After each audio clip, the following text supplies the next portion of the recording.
I have for you my top 10 list of favorite everyday carry beater knives because for me, a beater, it's more than just a knife that I'm willing to use to go ahead and cut up that dog pee stained family room carpeting. I mean, they still have to be good knives. So that's exactly what you are going to see today.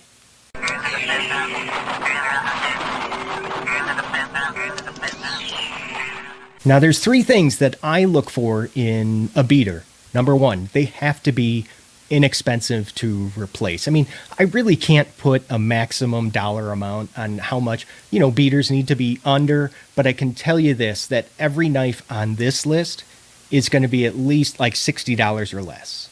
Number two, they have to be able to still hold somewhat of an edge, yet easy to sharpen, because do you really want to mess with something that's going to be dull after like cutting up 2 Amazon boxes?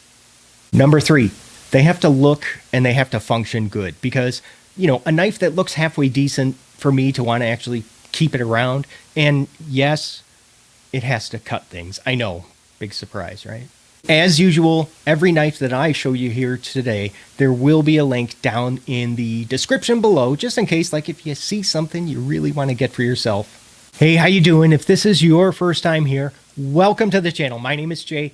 Go ahead, click on that subscribe if you're looking for knife reviews that get right to the point. Let's get things started with number 10 from Civivi. I've got the Hooligan. I know that this is probably a weird place to start, but I want to talk about this pocket clip. And while, yeah, it's just the standard deep carry Civivi clip, hey, at least it is a 2-position one because they give us some lefty love. This is one of the few Civivis that actually the blade's riding on bronze washers. So, hey, for knives that that you're going to be using pretty hard, it's nice to have those washers in there because they're a little bit easier to maintain than the bearings. That's a good looking blade right there and you can see it has, that's a hollow grind. So this is a great slicer. Let's be honest here, because micarta in this price range, that's really nice.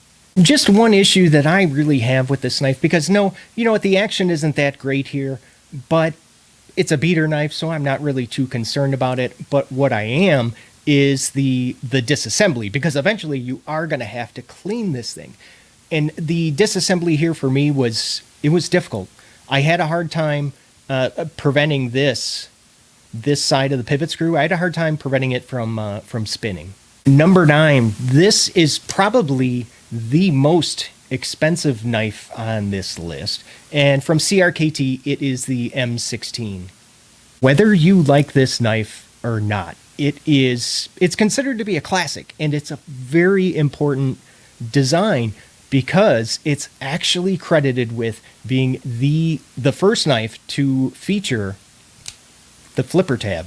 It is available in a bunch of like different handle and blade materials, even comes in different sizes and prices too. Now you can get one of these for as little as like about $20 and all the way up to $70, which, I think is a bit much for this, but that's an argument for another time. Couple of things that I do like here is, well, it's a mostly ambidextrous design. So the pocket clip can be located, in four different places. And the flipper deployment, it's just the only thing preventing it from being considered truly ambidextrous is going to be that liner lock. I love those blade stops because, all that's going to do is just add more stability when that blade is open. And sometimes, I'm not going to try it for you now because I probably won't be able to do it, but sometimes I'm able to use these the blade stops like thumb studs. Okay, I'll try it once. Holy cow. Yeah, so you saw it. Just a couple things that I don't like here. Now, this is the version with it has the aluminum scales, okay? And you notice it has, okay, so they feature that backup safety lock. And I know with some of the other versions that lock automatically engages, but not with this one. So if you don't want to use it, you don't have to. And lastly, just the Teflon washers, for right around $60, I wouldn't mind seeing something else other than the Teflon. Number 8, I've got From Ganzo Firebird, this is the F753. First thing that I like about this is going to be that, well, the blade shape, because you notice it is very similar to another favorite knife of mine, up on top, the CJRB Feldspar. Since this knife uses the Ganzo's G-lock, yeah, just like the Axis, there's no like a flipper tab deployment, so just the thumb studs, and that's nice because when you're cutting on like a flat surface, there's no flipper that's going to get in the way. At number 7, I got two knives for you. Well, yeah, really just like two different sizes, but it's going to be the Buck 110 and the 112. Talk about knives being replaceable. I mean, do you think that Buck will ever stop making this? Not likely, although Kershaw did go ahead and discontinue the Skyline. First thing that I like here is, well, that it's made in the United States of America. I mean, come on. Well, at least if you live here, who doesn't love some good old hometown manufacturing? Both of them are made very, very well and very solid. I mean, you could, even before you start using these, like you can feel how durable that they are. Really, one thing that I'm not crazy about, and I know that Buck gives us a really nice. They include a really nice belt sheath, okay, but that durability, it does come at a cost, and it's the weight. I mean, the smaller one here, the 112, you're looking at a little bit over 6 ounces.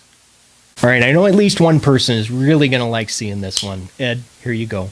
It's the Cold Steel Voyager.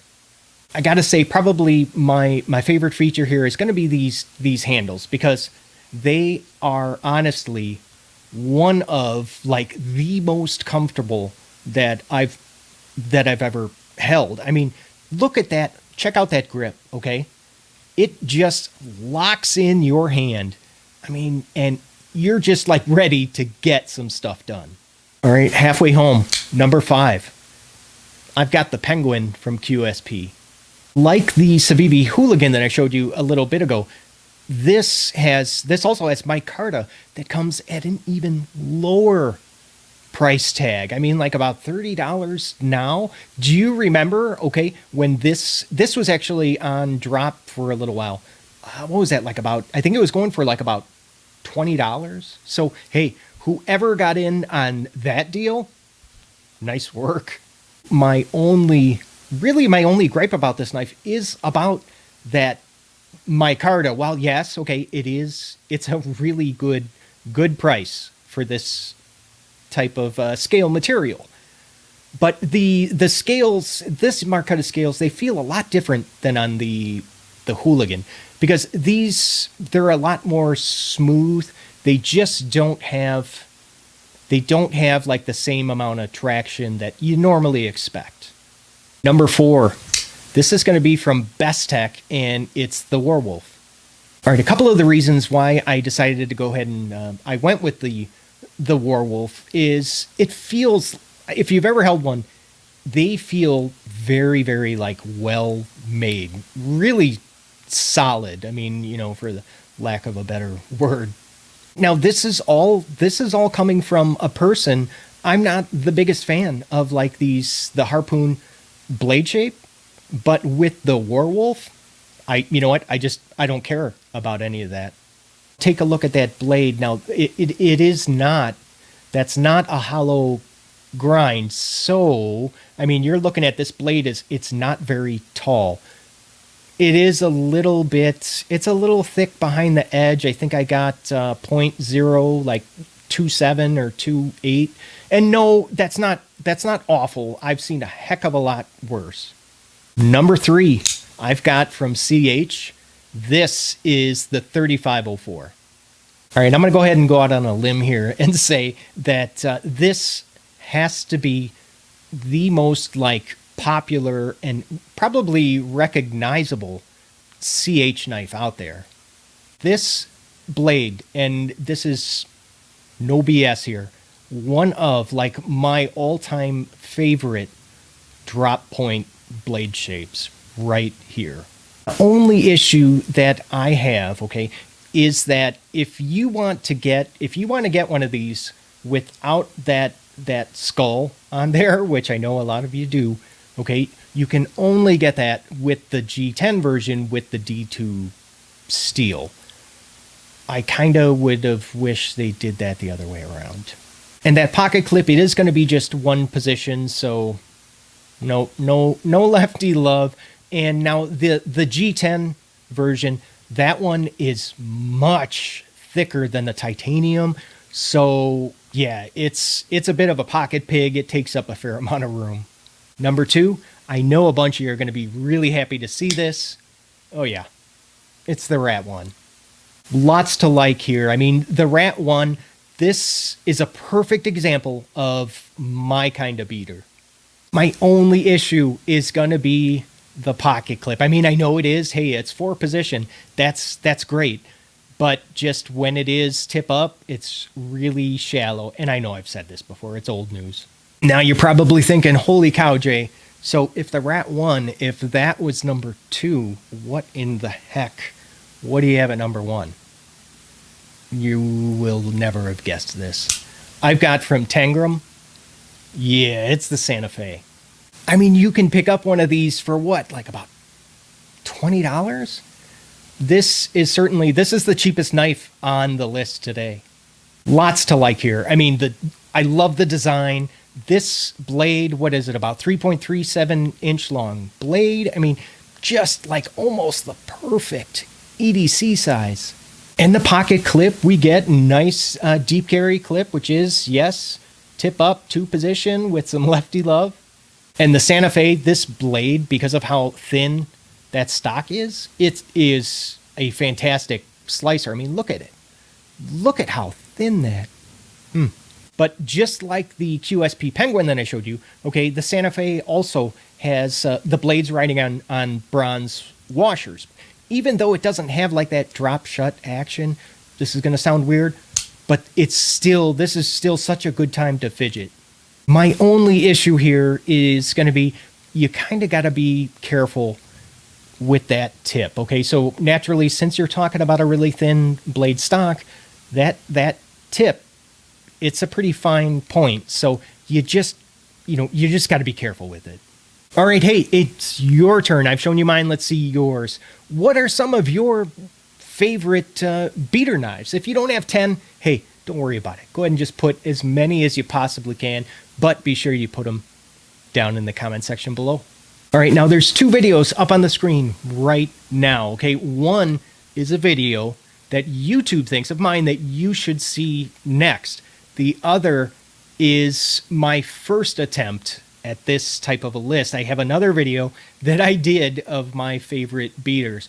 It's really, really old and it's really bad. So, okay, but I just thought it would be funny for you to see. And you know what? I leave the video there because, hey, I like to remember where I came from. Hey, I love you guys. Thank you so much for watching. I had a good time. Thanks for hanging out. I'll see you at the next video. Take care. See you later.